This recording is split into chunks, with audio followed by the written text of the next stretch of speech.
Hi అండి, అందరికీ నమస్కారం అండి. ఫ్రెండ్స్, ఇప్పుడు అందిన వార్త.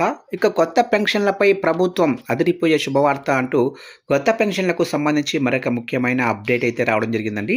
అయితే ఇందుకు సంబంధించిన పూర్తి వివరాలైతే మన వీడియోలో తెలుసుకుందామండి. అంటే కొత్త పెన్షన్లకు సంబంధించి రాష్ట్ర ప్రభుత్వం ఏం చెప్తుంది ఏంటి అనేది క్లారిటీగా తెలుసుకుందామండి. వీడియో మాత్రం పూర్తి వరకు చూడండి ఫ్రెండ్స్, అప్పుడే మనకి పూర్తి సమాచారం అయితే తెలుస్తుంది.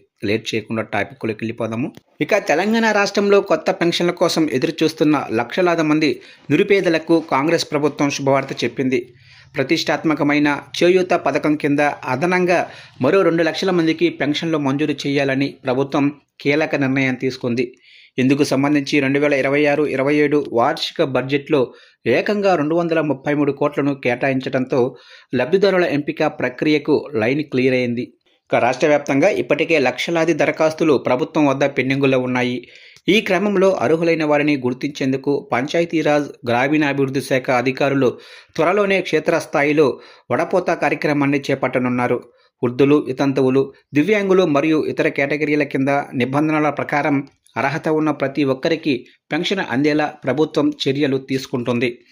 ఇక గత కొంతకాలంగా పెన్షన్ల మంజూరు కోసం వేచి చూస్తున్న వారికి ఈ బడ్జెట్ కేటాయింపులు కొండంత ఆశను కల్పించాయి.